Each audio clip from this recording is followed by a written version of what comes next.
Well, this morning, the National Guard is moving into Ferguson, Missouri as the protests and the riots continue to be out of control. This just in this morning, at least 80 people have been arrested in and around Ferguson. Crystal?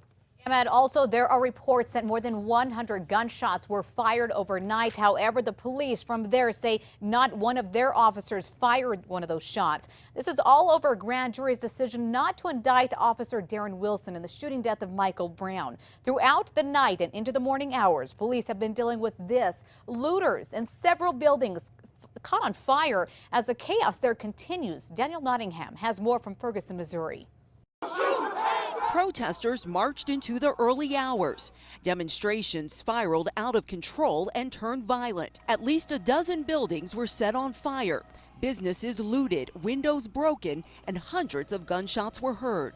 What I've seen tonight is probably much worse than the worst night we ever had in August. Police hurled tear gas into crowds. Some demonstrators taunted authorities and set fire to police cars. The police brought it on themselves. They have an aggressive stance. The rioting quickly spread here to West Florissant, where protesters set businesses on fire.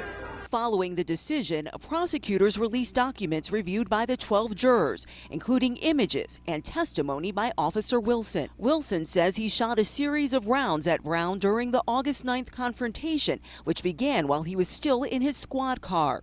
Wilson said, "His hands were inside on me, and he entered my vehicle with his hands, arms, and his head, assaulting me." Police continue to urge protesters to demonstrate peacefully. Change is created through our voice and not through destruction of our community. Brown's mother broke down among protesters following the decision. Even in her anger, she urged protesters not to combat violence with violence. Danielle Nottingham, CBS News, Ferguson, Missouri.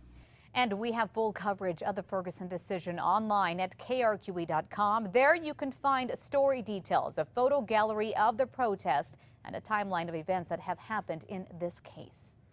Meanwhile, back here in Albuquerque, protesters are calling for another rally tonight, arming themselves with signs and a message. News 13's Catherine Rizzone is here with what we've learned so far. Good morning, Catherine. Good morning, Matt. Now, this isn't the first time Albuquerque residents have stood by Ferguson protesters. Last night was the first of what could be several demonstrations in Albuquerque in support of what's happening across the country. Ferguson is under attack. What do we do? Stand up, fight back. Last night, a group rallied near UNM on Central, chanting and holding signs saying Albuquerque stands with the people of Ferguson. The group behind the rally, Answer Coalition. They're upset about the decision not to charge Officer Wilson in Michael Brown's death. Another group set up a rally outside City Hall yesterday. One of those ralliers went to Ferguson in August, weeks after Brown was killed. Those at last night's rally say they aren't surprised Officer Wilson will walk. Rarely are police held accountable when they commit crimes like Darren Wilson did in Ferguson. Now, there are other plans for another rally in Albuquerque tonight. Answer Coalition says they will meet at San Mateo and Central, but a specific time was not given. Matt, back to you. Thank you for the update, Catherine. Of course, Albuquerque has seen its share of high-profile police shootings, too. Most recently, this one with James Boyd in the foothills back in March. District Attorney Kerry Brandenburg says the decision could be made by the end of this year, basically within the next month and a half, and whether to charge these two officers, Keith Sandy and Dominic Perez, for the deadly shooting. And protesters around the nation have taken to the streets in anger over the jury's decision in Ferguson. Hundreds gathered in front of the White House in Washington, D.C. Similar sight in Chicago. In Denver, people sat in the street blocking traffic. Tensions boiled over in Seattle, where police used pepper spray in a brief clash with protesters. More than 100 rallies are already planned for the next few days across the U.S. and in Canada. And for the very latest on the protests in Ferguson, stay with KRQE News 13. We will have up-to-the-minute coverage on air and, of course, online over on our website. That's KRQE.com. In Albuquerque, police are still investigating a deadly shooting from last night. It happened on Indiana near Louisiana and Gibson before 10. Police tell News 13 that one person is dead, another wounded. Right now, we don't know if the victims know each other. No arrests have been made. Police are expected to release more information later today. 6:06 right now. Tonight, UNM is set to have a public memorial for the two students killed in a horrible car crash. It happened late Friday night on Rio Grande near the Hotel Albuquerque. 4 UNM students were in a car turning out of the hotel parking lot. Then police say this guy, Joshua Leal, was in a stolen truck and speeding north on Rio Grande and slammed into their car. Brianna Hillard and Matthew Grant died in a crash. 2 other students, Julia Thompson and Joseph Mendoza, were rushed to the hospital. Thank goodness that they are now out. According to a criminal complaint we got a hold of, Leal admitted to smoking pot before getting behind the wheel. He is now behind bars on 8 charges, including multiple vehicular homicide charges. The memorial for Hillard and Grant is set to take place at 7 tonight at the Student Union building at UNM. Then about a half hour, we'll tell you about the bizarre connection between the stolen truck and one of the students who died. Crystal.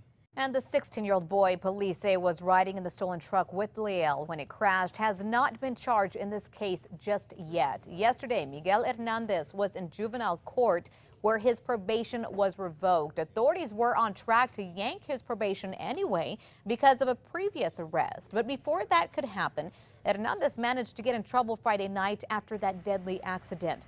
Police say both Leal and Hernandez took off, but officers did arrest them. And here are some more facts about the case. The driver of the stolen truck, Joshua Leal, is behind bars still on a slew of charges, including 2 counts of vehicular homicide. He will need $750,000 in cash to get out. If he is convicted on all charges, he could be looking at more than 20 years in prison. A big fire in the South Valley overnight as hundreds of hay bales go up in flames. Take a look at this. The fire started a little after 1 this morning on Shirk Lane. It's between 2nd Street and the river. Bernalillo County firefighters rushed out there. They were able to get the fire contained pretty quickly and keep all the animals in the area away from it. No one got hurt, and investigators have not said how that fire started. And sadly, another family is out of a home this morning because of a fire that started with their wood-burning stove. Firefighters rushed out to this home on Huerfano near Morrison Central Northeast last night. They got the fire out pretty quickly, and they say no one was hurt. But again, they have a big warning to you to please double check and clean your chimneys and your flues before you use them. I think this is what, the 5th or 6th fire in just the last couple of weeks that firefighters say started because of that. Right, it's been several. We were talking about space heaters as well earlier, that you need to be careful when you're using these types of heaters because they can catch maybe your drapes on fire or some bedding. Yeah, they say keep it at least 4 to 5 feet away from your comforter or the curtains or anything like that, and try to keep them off the carpet as well. Okay. While you were sleeping, this is what police were dealing with. More than 80 people were arrested as protesters continue to cause havoc on the streets in Ferguson, Missouri. Yeah, you see the National Guard is now in Ferguson, and the governor there has called in additional troops to help control these protests.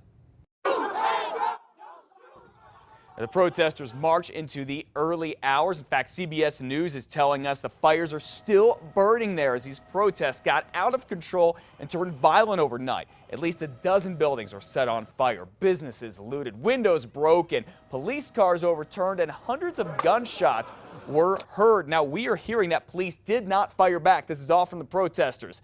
This stems from a grand jury decision not to indict Ferguson police officer Darren Wilson for shooting and killing Michael Brown. What I've seen tonight is probably much worse than the worst night we ever had in August. The police brought it on themselves. They have an aggressive stance.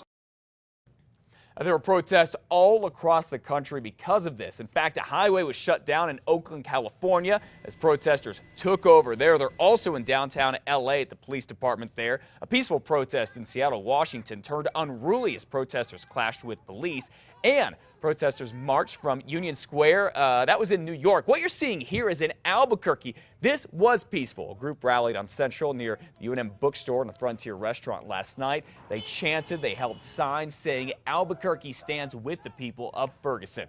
Now, we do have full coverage of the Ferguson decision and the protest that followed online at KRQE.com. There you can find the details of everything, get a recap, a photo gallery of the protest, and a timeline of events that happened in this case, all starting back in August. And for the very latest on the protest in Ferguson, make sure you stay with us here on KRQE News 13. We'll have up-to-the-minute coverage on air and get the latest anytime online at KRQE.com. 6:33 this morning, and a lot of parents are on edge after finding out that someone online could be helping their kids try to run away from home. Yeah, the family of a Rio Rancho girl thinks that's exactly what happened to their daughter. Michael and Sabrina Junkins haven't seen their 15-year-old daughter since Saturday night. Cassandra, who also goes by Cassie, has been classified as a runaway by police. But her parents think she's gotten herself into something very serious. It's almost like there are people out there that are just collecting our children, and then they just disappear. Now, since she disappeared, Cassie's parents discovered she was living a secret online life. They found an email account where Cassie was writing to someone she was not romantically interested in. Cassie's parents say the emails show someone named Zach got in touch with her. He asked everything from where her room was to what her parents' schedule was. Police haven't identified Zach, but they say he was using 3 different aliases. They say they're still investigating, and this could become a missing persons case. Well, new state audit shows APS has problems when it comes to keeping tabs on your kids' bus drivers. The audit shows more than 2 months after school started, APS had not tested 7 drivers for drugs or alcohol. And the state found an APS worker was driving students around and had not had a commercial driver's license, a CDL, for 3 years. The district says it was all because it was in an extreme situation and it took control of a former contractor's route at the last minute. So we asked if parents should be concerned about the hundreds of other bus drivers the district contracts with. So it's apples and oranges for you to compare one and try to project that particular behavior or situation onto the rest of our contractors. As for keeping tabs on bus drivers, APS says it is supposed to run a check whenever contractors hire new drivers, gets a notice when drivers get a ticket, and gets a notice when they have their CDLs expire. Now, we've made it easy for you to see for yourself what the state looks at when it looks at the bus drivers APS has entrusted with your children. You'll find all of that on KRQE.com, along with past stories, particularly the ones at the beginning of the school year, talking about the big APS bus driver shortage. Time now 6:35, major work being done on a stretch of I-40, all to make sure when you need emergency help, first responders can get to you a lot faster. In fact, in some areas, you can probably already see the orange barrels on the side of the highway. That's as you head west out of Albuquerque. And when the construction is all done, it'll make it easier for emergency vehicles to get to you. News 13's Catherine Mazzone is here with more on this. Good morning once again, Catherine. Good morning again, Matt. NMDOT says they didn't forget about the important crossovers. They've been there for years, but some were left unpaved with huge dips, and they're not level. Well, that's how many emergency crossovers along I-40 between Albuquerque and Route 66 look today. When fire trucks, ambulances, or officers need to use them for an emergency, their fast pace turns into a slow crawl. State's transportation department says cars can even bottom out if the driver doesn't hit them at the right angle. Well, now they're working fast to fix them. It will cost about $1 million to repave, level, and widen the 10 crossovers in that area. NMDOT Representative Phil Gallego says the fix is extremely important for this stretch of I-40 because the area is isolated and they see a lot of crashes in this stretch of west of town. Emergency vehicles are having to use that stretch of highway quite a bit to access those accidents, and it's just one of those things where we figured it was time for us to upgrade those so that our emergency vehicles can get through there and make that transition smoother.